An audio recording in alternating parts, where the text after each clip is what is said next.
কি অবস্থা রংপুর সাপোর্টাররা?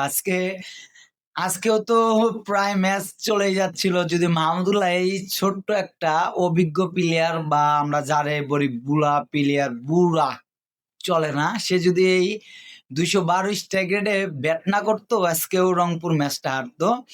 আর যদি আমরা বলি যে সামনের ম্যাচের কথা, তো ওই জায়গায় মাহমুদুল্লাহ যতটুকু দোষ না ছিল, তার থেকে বেশি দোষ ছিল সোহানের, নুরুল হাসান সোহান। কিন্তু আমরা সোহানের থেকে মাহমুদুল্লাহর এই দোষটা বেশি দেই যে এই জন্যে প্লেয়ারে আনসোল থাকে, এই জন্যে প্লেয়ারে তারা কিনতে চায় না। মাহমুদুল্লাহ আর মুশফিক যে ছোট ছোট ক্যামিও খেলছে, বা তারা যে দুইটা তিনটা ম্যাচ খেলছে, এই দুইটা তিনটা ম্যাচ অনেক আমাদের যে অভিজ্ঞ অভিজ্ঞ প্লেয়ার আছে, মানে যারা ইয়াং তরতাজা রক্ত গরম, তারাও খেলতে পারে না। অনেক ব্যাটসম্যানই আছে, আমরা তো দেখছি জাতীয় দলে যারা খেলতেছে বর্তমানে, তারাও খেলতে পারে না। এটা ছিল দ্বিতীয় ম্যাচ। আর প্রথম ম্যাচে ঢাকা দুর্দান্ত একটা ম্যাচ উপহার দিয়েছে, কারণ আমরা এই বিপিএল এ রংপুরের খাতা কলমে রংপুরের পরেই আমরা যে দলটা ধরি সেটা হলো ঢাকা।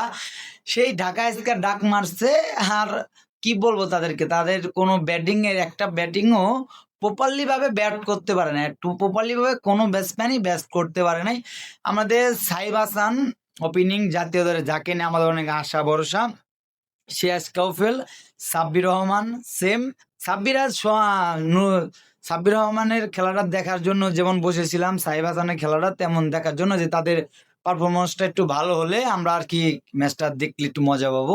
কিন্তু তারা দুজন শেষ।